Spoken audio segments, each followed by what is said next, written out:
Hello दोस्तों, नमस्ते आप सभी को। आशा करती हूँ आप सभी लोग खुश हो, मस्त हो, लाइफ को एंजॉय कर रहे हो।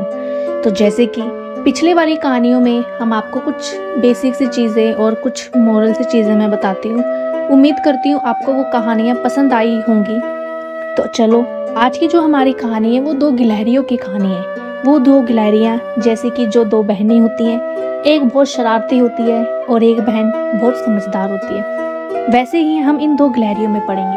तो चलो बिना किसी देरी के कहानी को शुरू करते हैं। एक समय की बात है, एक घने से जंगल में दो गिलहरियां रहती थी। एक का नाम रानी था और दूसरी का नाम बिल्लू था।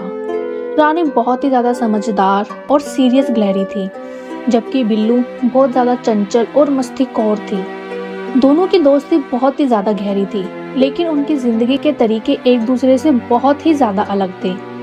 जंगल में बहुत सारे पेड़ थे।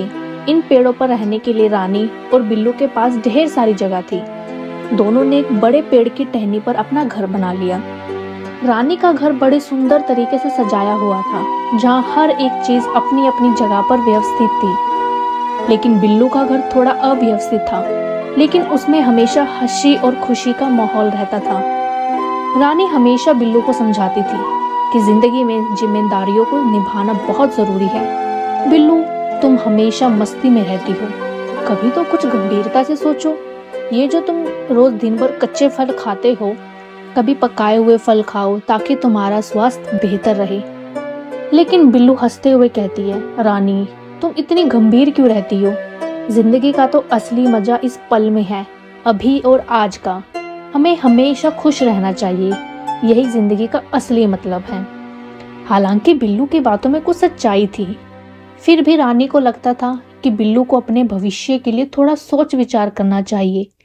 जंगल में आए दिन नई चुनौतियां आ रही थी और रानी जानती थी कि आने वाले समय में संसाधनों की कमी हो सकती है। एक दिन जंगल में अचानक से एक बड़ी आंधी आई। पेड़ टहनियां बहुत हिलने लगी, पत्तियां उड़ने लगी और हवा इतनी तेज हो गई कि जंगल के सारे जानवर बहुत डर गए। रानी ने अपने घर को बहुत ही ज्यादा मजबूती से पकड़ा और बिल्लू को भी अपने पास बुलाया।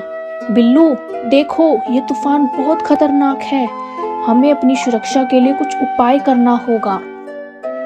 बिल्लू हंसते हुए बोली, रानी तूफान तो आता जाता रहता है, क्यों चिंता करती हो, सब ठीक ही हो जाएगा।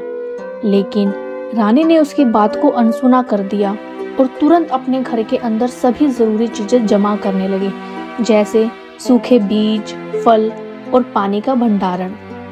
रानी की तैयारियां बहुत पूरी हो गई थी। फिर उसने बिल्लू से कहा, तू भी कुछ तैयारी कर ले, अगर तूफान और बढ़े तो तुम्हें भी खाने पीने की चीजें की जरूरत पड़ेगी। लेकिन बिल्लू फिर से हंसी में कहती है, रानी तुम बहुत ही ज्यादा चिंता करती हो, मुझे कोई डर नहीं है, तूफान आएगा और फिर चला जाएगा। आखिरकार तूफान बहुत तेज आया और जंगल में तबाही मच गई।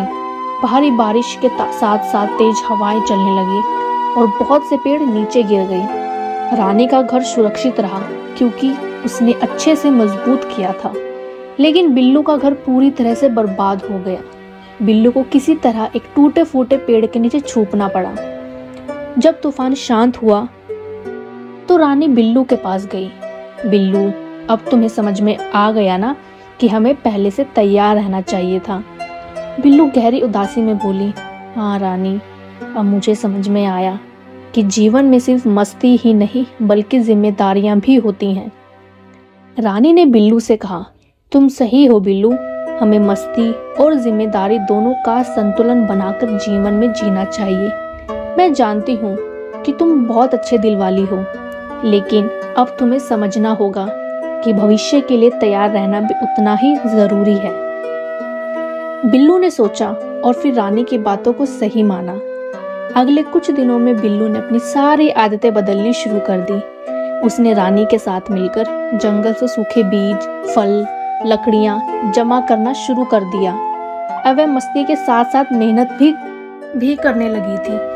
कुछ महीने बाद जंगल में फिर से एक छोटा सा तूफान आया, लेकिन इस बार बिल्लू को कोई परेशानी ही नहीं हुई। उसने और रानी ने अपने घरों को अच्छी तरह से मजबूत कर रखा था और उनके पास खाना और पानी का पहले से ही बचा हुआ था। दोनों गिलहरियां आपस में बहुत खुश रहने लगी क्योंकि वे एक दूसरे के साथ मिलकर जीवन के सभी मुश्किल का सामना कर रही थी। समय बीतता गया और दोनों गिलहरी जंगल की सबसे समझदार और मेहनती जानवरों में से एक बन गई। रानी और बिल्लू की दोस्ती पहले से कई ज्यादा मजबूत हो गई थी क्योंकि उन्होंने एक दूसरे से बहुत कुछ सीखा था।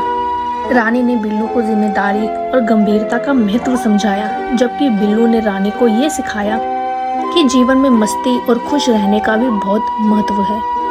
और इस तरह दो गिलहरी रानी और बिल्लू ने अपने अपने तरीके से जीवन जीने का तरीका सीखा और हमेशा एक दूसरे का साथ दिया।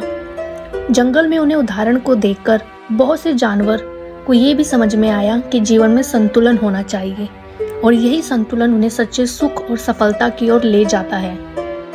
दोस्ती और समझदारी की ये कहानी जंगल के हर कोने में सुनी जाती रही और हमेशा याद दिलाई जाती रही कि जिंदगी को अगर सही दिशा में जिया जाए तो हर मुश्किल का हल पाया जा सकता है। तो दोस्तों, ये थी आज की हमारी दो गिलहरियों की कहानी। उम्मीद करती हूँ जैसे कि आपस में दो गिलहरियों ने आपस में एक दूसरे को समझाया, एक दूसरे के लाइफस्टाइल को अपनाया, वैसे ही हमारे जीवन में भी ऐसा ही होता है। उम्मीद करती हूँ आपको मेरी ये कहानी पसंद आई होगी। मेरे चैनल को लाइक करना, शेयर करना और कमेंट करके ज़रूर बताना कि आप इस कहानी के लिए क्या सोचते हो, क्या फील करते हो। बिना किसी देरी के चैनल को सब्सक्राइब ज़रूर करना।